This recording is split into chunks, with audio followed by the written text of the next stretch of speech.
Hello everyone, আসসালামু আলাইকুম। কি অবস্থা সবার, কেমন আছেন? আশা করছি সবাই ভালো আছেন। আমিও আলহামদুলিল্লাহ আপনাদের দয়ায় ভালো আছি।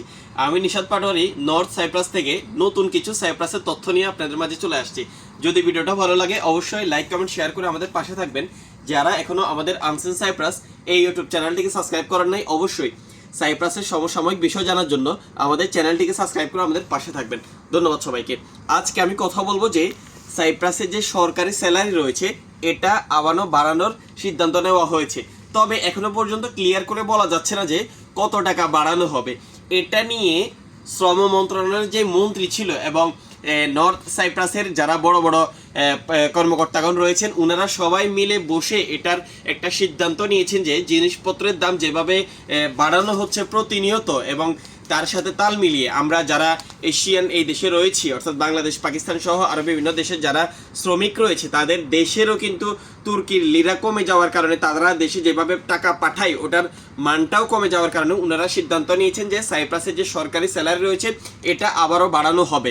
তবে এখানে একটা সমস্যার সম্মুখীন হয়েছে, সেটা হচ্ছে সাইপ্রাসের মালিক পক্ষ যারা রয়েছে তারা এটার বিরোধিতা করতেছে। তারা বলতেছে যে এটা বেতনটা না বাড়ানোর জন্য তারা এক প্রকার বিরোধিতা করতেছে। এখানে মালিক সমিতির অনেকেই বলতেছে যে বেতন না বাড়ানো হোক, কারণ পাকিস্তানি, বাংলাদেশি এবং অন্যান্য কান্ট্রি যারা আছে তারা তুলনামূলকভাবে সাইপ্রাসে পর্যাপ্ত পরিমাণ একটা স্যালারি পায় বলে এমনটা দাবি করছেন তারা। কারণ আমরা অনেকেই আছি যারা তুর্কির বিভিন্ন লোকজনকে চিনি বা আমাদের মালিক পক্ষ যারা আছে তাদের সাথে আমরা কথা বলার সময় বলি যে আমি একজন বাংলাদেশি, আর আমরা ওনারা হয়তো জিজ্ঞাসা করে যে তুমি এখানে কেন আসছো বাংলাদেশ ছেড়ে।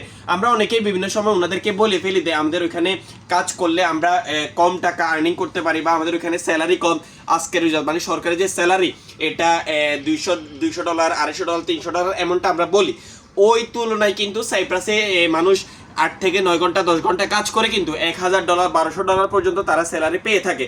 এই ক্ষেত্রে মালিক পক্ষ এটার বিরোধিতা করতেছে যে যেহেতু আমরা তাদেরকে $1000 করে স্যালারি দিচ্ছি এটা বাড়ানোর আর প্রয়োজন নাই। তবে এখানে আপনারা একটা জিনিস জেনে খুশি হবেন যে এখানে শ্রম মন্ত্রণালয়ের কিছু মন্ত্রী এবং ঊর্ধ্বতন কর্মকর্তা যারা আছে তারা এটার বিরোধিতা করতেছে। তারা বলতেছে যে যেহেতু জিনিসপত্রের দাম বাড়ানো হচ্ছে এবং সব কিছু যাবতীয় যা কিছু আছে সব কিছুর খরচ যেহেতু বাড়তেছে, ভাড়া থেকে শুরু করে এখানকার তেল বেনজিন থেকে শুরু করে পেট্রোল থেকে শুরু করে এভরিথিং সব কিছুর দাম যেহেতু বাড়ানো হয়েছে, সেই সাথে কিন্তু যারা শ্রমিক রয়েছে তাদের বেতনটাও কিন্তু বাড়ানো হোক বলে ওনারা দাবি করতেছে। তবে মালিক পক্ষ এটার প্রতিনিয়ত এটার বিপরীতে রয়েছে। তো এটা নিয়ে ইনশাআল্লাহ 26শে ডিসেম্বর আবারও বসা হবে।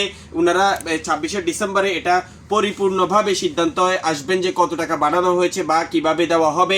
ইয়াবানজি অর্থাৎ থার্ড কান্ট্রির লোক যারা আছে তাদেরকে কিভাবে স্যালারি দেওয়া হবে এটার গুরুত্বপূর্ণ একবারে সঠিকভাবে 26শে ডিসেম্বর বৈঠক হবে ইনশাআল্লাহ। তো কি আপডেট, কি নিউজ আসবে সেটা অবশ্যই আমরা আপনাদেরকে জানার চেষ্টা করব। ততক্ষণ আমাদের পাশেই থাকেন, সুস্থ থাকেন। আল্লাহ হাফেজ সবাইকে। আসসালামু আলাইকুম রহমতুল্লাহি ওয়া বারাকাতুহু।